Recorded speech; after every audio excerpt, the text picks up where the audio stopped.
My brother says I'm financially irresponsible while owing me $3,400. Now he wants my apartment as payment for teaching me about money. Hi everyone.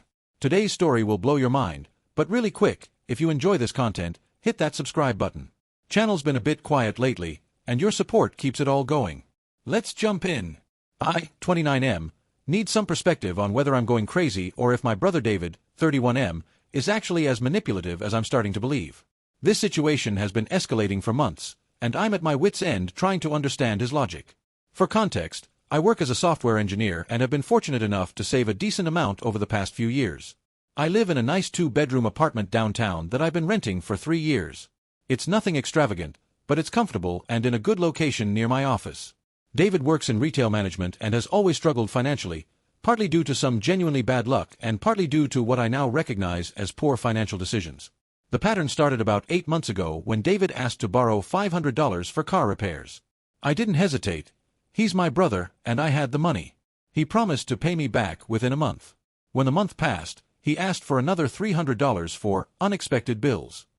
Again, I helped out. This continued with various amounts, $200 here, $400 there, always with promises of repayment soon. Here's where it gets bizarre. About 3 months ago, David started making comments about my spending habits. It began subtly. When he came over and saw I'd bought a new gaming console, he shook his head and said, "Must be nice to throw money around like that." I reminded him that I'd worked overtime to afford it, but he just scoffed. The comments escalated. When I mentioned planning a weekend trip, he launched into a lecture about financial responsibility. "You know, Michael, the fact that you can just lend money out proves you're not managing it properly. If you were smart with your finances, every dollar would be invested or saved, not sitting around available for loans." I was speechless. This was coming from someone who owed me nearly $3,000 at that point. When I gently pointed this out, he got defensive. "That's exactly what I mean. If you were financially responsible, you wouldn't have had that money available to lend. You're enabling both of us with your poor planning." The mental gymnastics were incredible.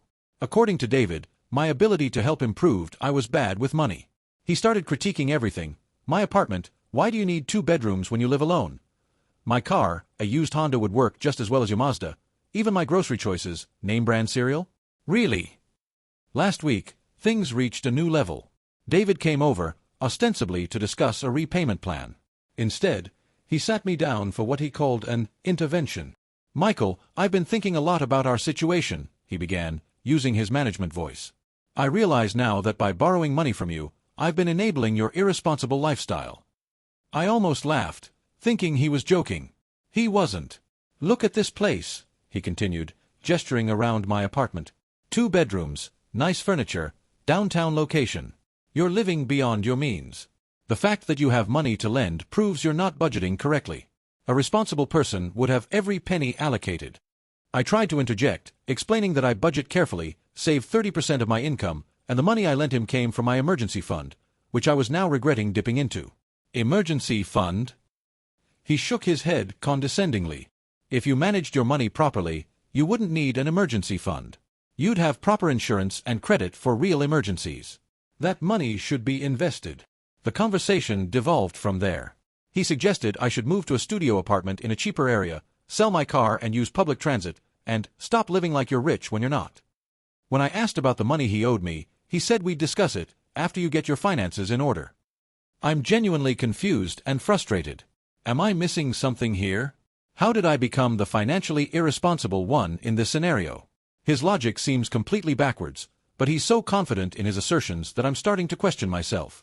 My friends think he's manipulating me, but I can't understand the endgame. What does he gain from this bizarre reverse psychology? I need outside perspective. Am I being gaslit, or is there some financial principle I'm not understanding? How do I handle this situation with my brother? Update 1, 2 weeks later. I wanted to thank everyone who responded to my original post. Your comments helped me realize I wasn't losing my mind and that David's behavior was, indeed, manipulative gaslighting.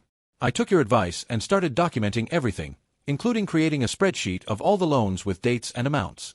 The total is now $3,400.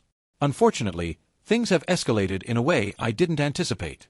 Last Sunday, we had our monthly family dinner at our parents' house. I decided to keep things civil and not bring up the money situation. David, however, had other plans. Halfway through dinner, he clinked his glass and announced he had something important to discuss.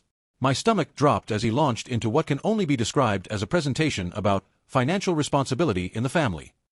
"I've been doing a lot of thinking about wealth distribution and financial health," he began, looking directly at me.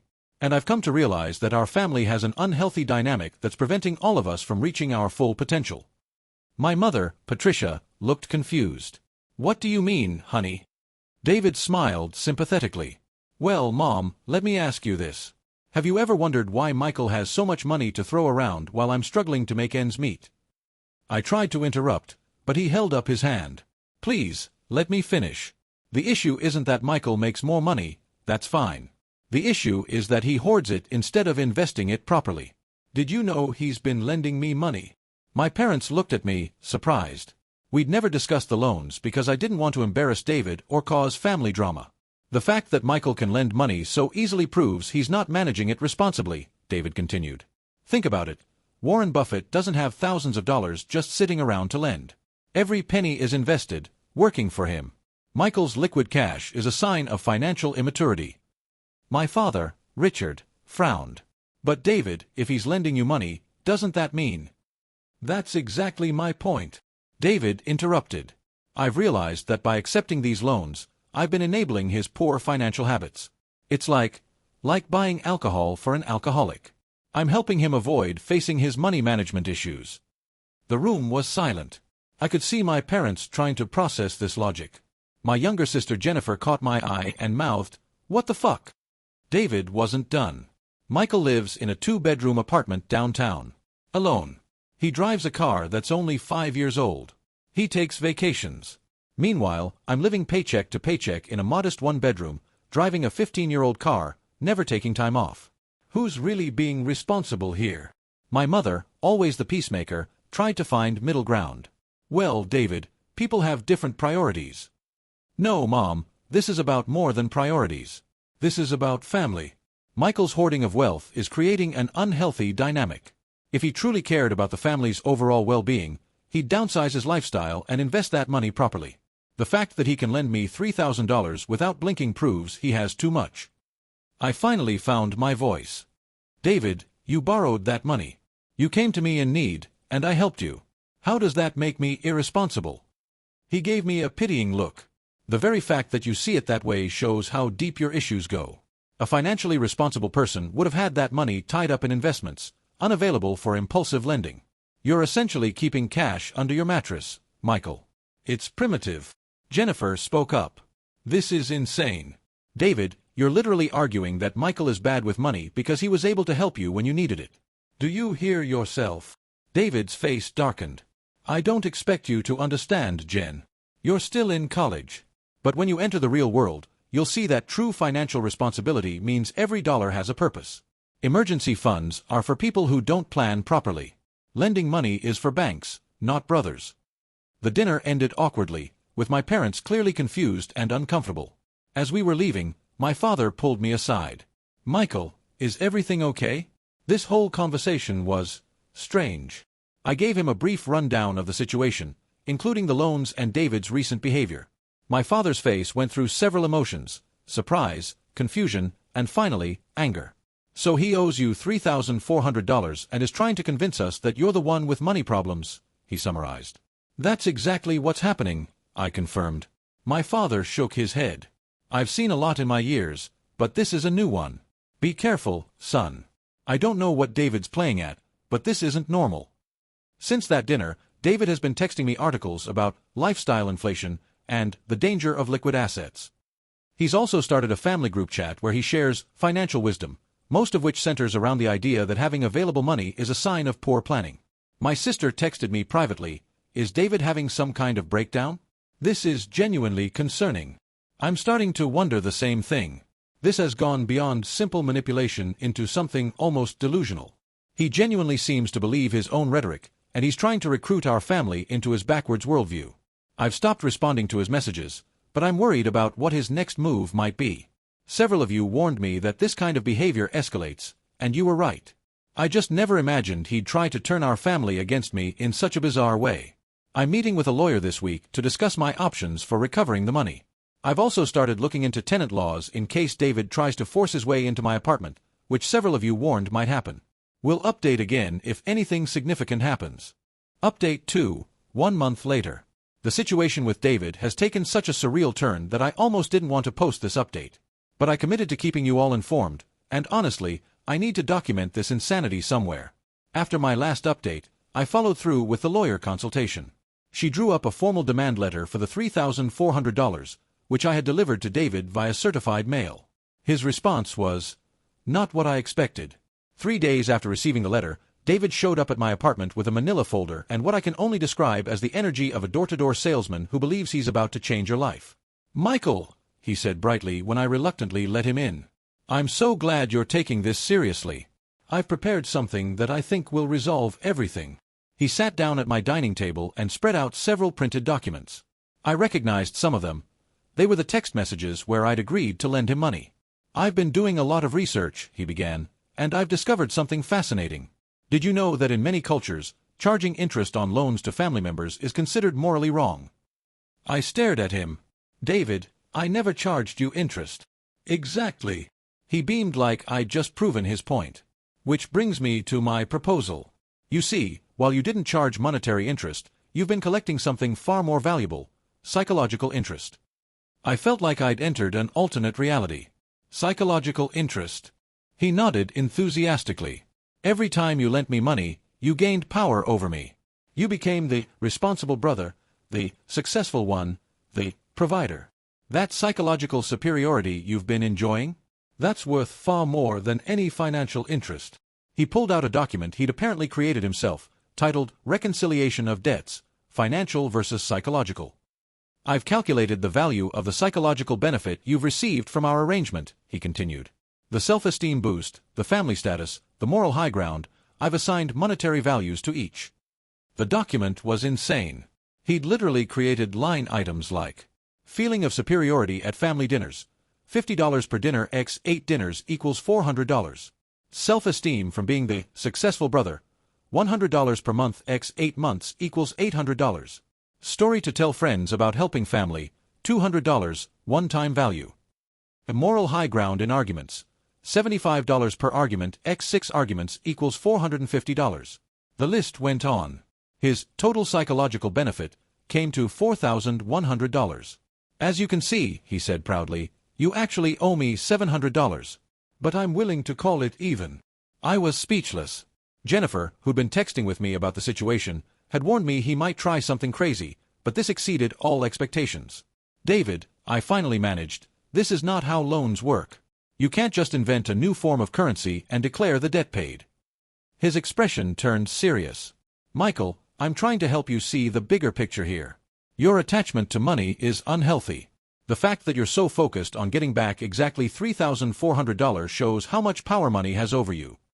"It's not about power," I said, trying to stay calm. "It's about the fact that you borrowed money and agreed to pay it back. That's the entire basis of a loan." He shook his head sadly. "This is exactly what I mean. You're so trapped in conventional thinking about money. I'm offering you something much more valuable, the chance to let go of this toxic attachment to wealth." The conversation spiraled from there. He suggested that my insistence on repayment was proof of my scarcity mindset, and that truly wealthy people would never notice $3,400. When I pointed out that truly wealthy people didn't become wealthy by giving away money, he accused me of parroting capitalist propaganda. But here's where it gets truly wild.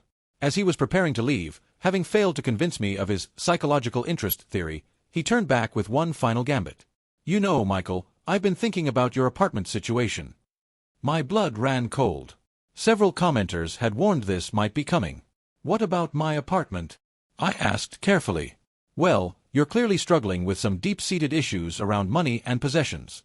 Living in this excessive space isn't helping. I have a proposal that could solve everything." He paused dramatically. "I'll move in here. You can move to my one-bedroom. It's much more appropriate for a single person. The money you save on rent can go toward the therapy you clearly need for your wealth addiction. And having me here will provide daily accountability for your spending." I actually laughed. I couldn't help it. "David, are you seriously suggesting we swap apartments?" "It's not a swap," he corrected. "It's a therapeutic intervention. The rent difference between our places is about $800 a month. Over the 8 months I've been borrowing from you, that's $6,400 in savings you could have had if you lived responsibly. I'm actually doing you a favor. Get out, I said quietly. Michael, you're not thinking clearly. Get out. He left, but not before sliding a proposal under my door an hour later. It was a detailed plan for how exchanging apartments would benefit everyone, including calculations showing that I'd save enough money to offset his debt within 6 months. Since then, he's been calling our parents daily, expressing concern about my deteriorating mental state and my obsession with money. He's convinced our mother that I'm having some kind of crisis because I'm insisting on repayment. Yesterday, my mother called and gently suggested that maybe I should let the money go and focus on healing the family. When I explained David's apartment swap proposal, she was quiet for a long moment before saying, "That does seem unusual. Jennifer has been my only ally in this insanity." She sent me screenshots of David trying to recruit her to his cause, including messages where he suggested she should refuse any financial help from me because it would feed my addiction to financial superiority.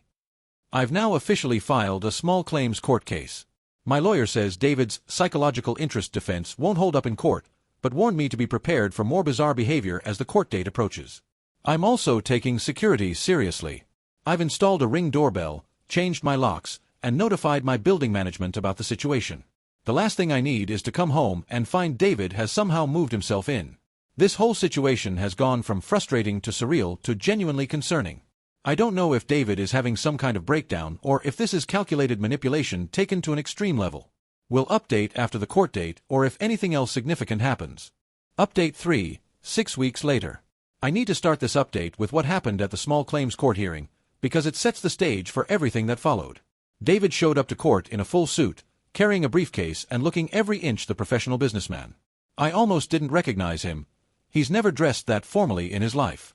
He'd even hired a legal advisor, not a lawyer, as he made clear, but someone he found on Craigslist who specializes in alternative dispute resolution. When it was his turn to present his case, David stood up and asked the judge if he could provide context for the financial relationship. The judge, looking already tired, agreed. David launched into a PowerPoint presentation. Yes, he brought a projector to small claims court. The presentation was titled "The Hidden Economy of Familial Debt, a Case Study in Psychological Capitalism." I wish I was making this up. He explained his theory of psychological interest to the increasingly bewildered judge, complete with graphs showing the exchange rate between financial and emotional currency. He'd actually created an equation, emotional benefit, EB, equals financial loan, FL, times power dynamic, PD, times time, T. The judge interrupted after slide 3. "Mr. Thompson, do you have any evidence that you didn't borrow $3,400 from your brother?" "Your Honor, I'm not disputing the financial transaction. I'm demonstrating that the debt has been paid through alternative means." "Alternative means?" The judge's tone was dangerously flat. "Yes, the psychological and social benefits my brother received." "Mr. Thompson, this is a court of law. We deal in legal tender, not psychological currency. Do you have the $3,400 to repay your brother?" David's confident facade cracked slightly. "Your Honor, if you'll just look at slide 7. Judgment for the plaintiff in the amount of $3,400 plus court costs. You have 30 days to pay. Next case." David tried to object, but the bailiff was already ushering him out. As we left the courthouse, he turned to me with a strange smile. "You think you've won, but you've just proven my point. You're so addicted to money that you'd take your own brother to court. I feel sorry for you, Michael." That was 6 weeks ago. The 30-day payment deadline passed without a penny from David. What has happened instead defies all logic. 2 weeks after the court date, I received a formal-looking letter from something called the Institute for Financial Wellness and Familial Harmony. It took me a moment to realize David had created this institute himself. The letter informed me that I'd been selected for a comprehensive financial therapy program due to my severe wealth addiction and toxic monetary behaviors. The treatment plan included a mandatory weekly sessions with David as my financial wellness coach, a spending diary to be reviewed by David, gradual asset reduction therapy, selling my belongings, residential downsizing, moving to a smaller apartment. The letter concluded, "Your participation fee of $3,400 has been waived in recognition of your severe condition." I thought this was just another one of his bizarre tactics until my apartment building manager called me. David had apparently contacted them, identifying himself as my financial conservator and requesting paperwork to transfer the lease to his name as part of a court-ordered financial rehabilitation program. He'd forged documents making it look like the court had appointed him to manage my finances due to my demonstrated inability to maintain healthy financial boundaries. The building manager, thankfully, was suspicious and called me directly. But David wasn't done. He started showing up at my workplace. The first time, he told the receptionist he was there for a family emergency. When I came down to meet him, he handed me a box of my own belongings, items he'd apparently taken from my apartment during previous visits without my knowledge. "I'm returning these to you," he said loudly, ensuring others could hear. "Part of your recovery is learning to let go of material possessions, but I realize forced separation might be too traumatic at this stage." My co-workers were staring. My manager, Sarah, approached and asked if everything was okay. David extended his hand to her. "I'm Michael's brother, David. I'm helping him through some financial difficulties. Has he seemed stressed lately? Any unusual spending behaviors?" I quickly intervened, but the damage was done.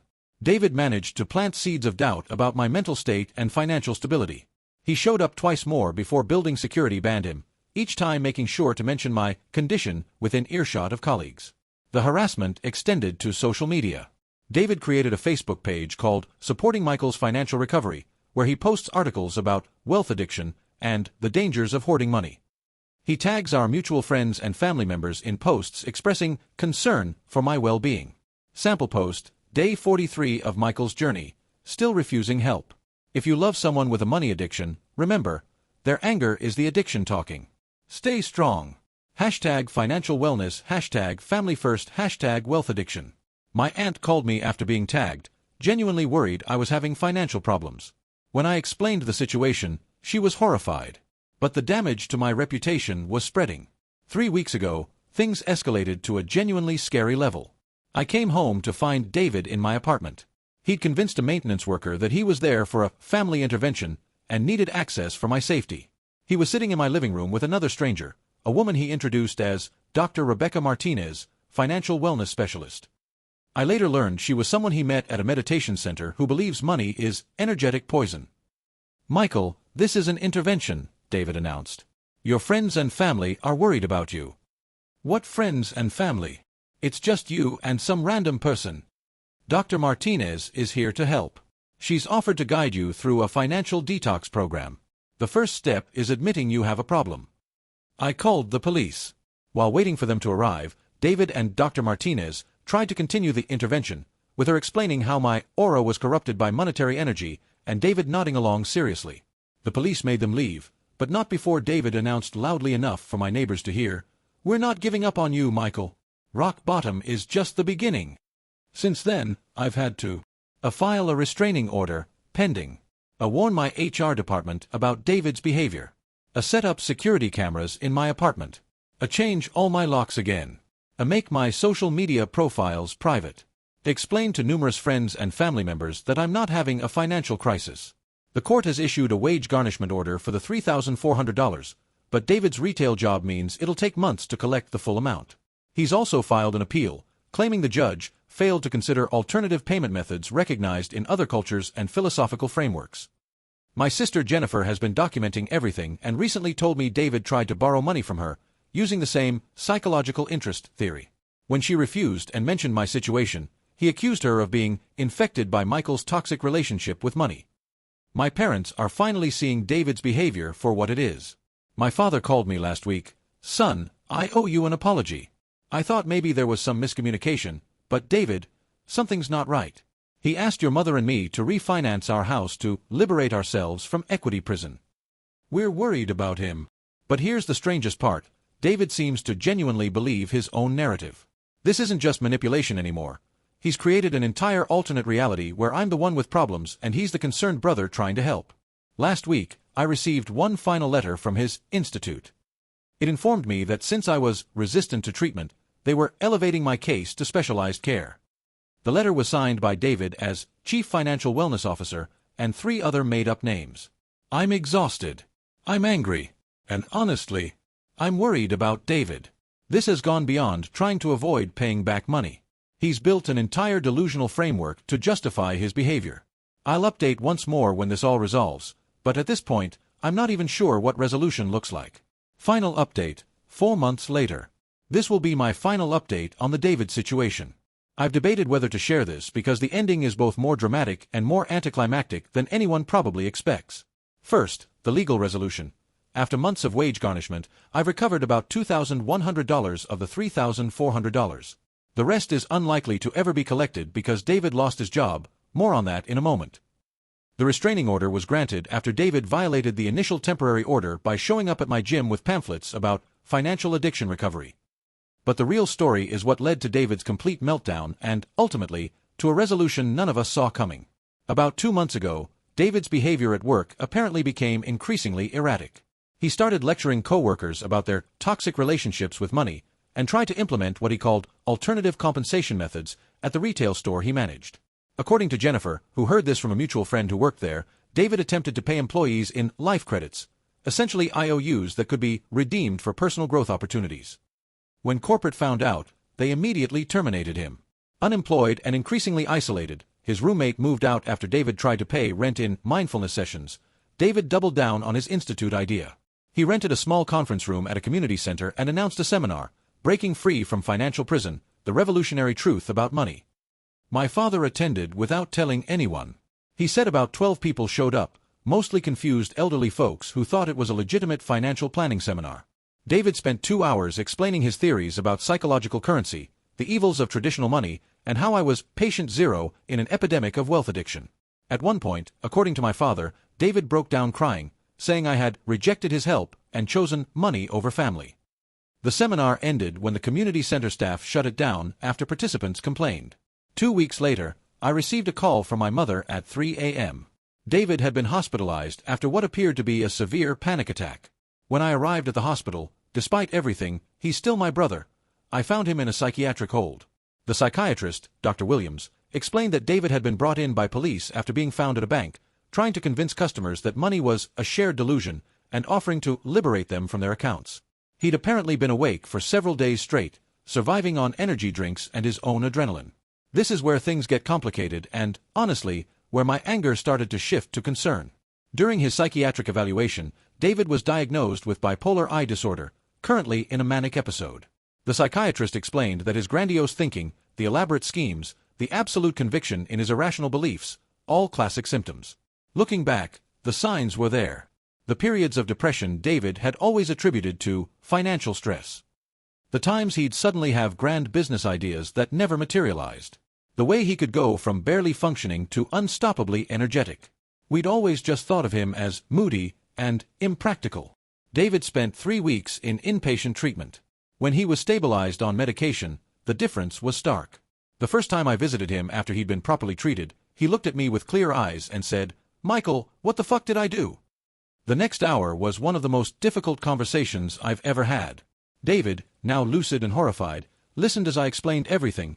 The loans, the gaslighting, the court case, the harassment, the institute, the attempts to take my apartment. He didn't remember all of it clearly, especially the recent parts. "I remember thinking I'd figured out something important about money," he said slowly. "Like I'd cracked some code everyone else was too blind to see. It made perfect sense at the time. Perfect sense. But hearing it now..." He couldn't finish. Dr. Williams explained that during manic episodes, people can develop elaborate delusions that feel completely rational to them. The fact that David's mania had focused on money and financial theories wasn't unusual. It often latches onto whatever stressors are present in someone's life. David asked if I could ever forgive him. I told him I needed time. That was 4 months ago. Here's where things stand now. David is maintaining his treatment. He attends therapy twice a week, takes his medication religiously, and joined a support group for people with bipolar disorder. He's living with our parents temporarily while he gets back on his feet. He's slowly repaying the money, not through wage garnishment, but voluntarily. He got a new job, ironically, at a bank, though in a back-office role, and sends me $200 every month. Not because of the court order, but because, as he put it, I need to make real amends, not the crazy stuff I was doing. We're rebuilding our relationship carefully. We have coffee once a month, always in public places, always with clear boundaries. He's never asked to come to my apartment, and I appreciate that.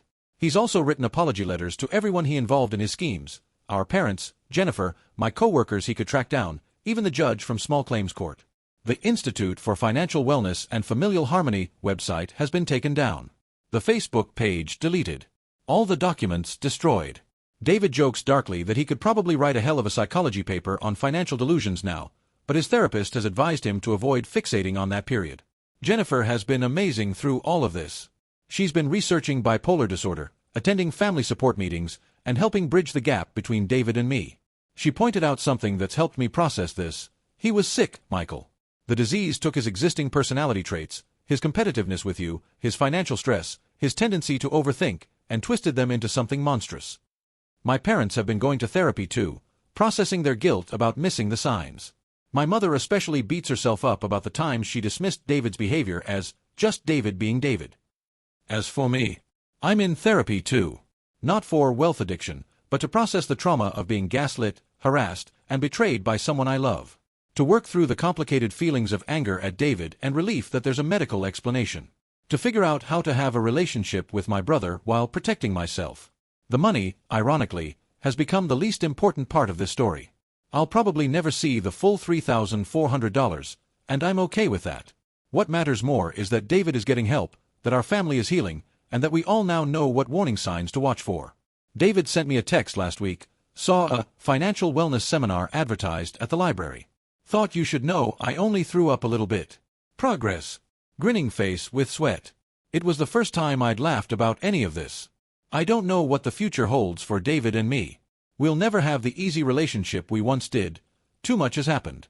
But we're working towards something new, something built on truth and boundaries and the understanding that mental health is fragile and precious. To everyone who followed this story and offered support and advice, thank you. Your validation when I thought I was going crazy kept me sane. Your warnings about escalation helped me protect myself. Your compassion when the truth came out helped me find my own. And to anyone dealing with a family member whose behavior has become irrational or harmful, please consider that there might be more going on than manipulation or malice. It doesn't excuse the behavior, but understanding it can sometimes lead to healing. That's all from me. Take care of yourselves and each other.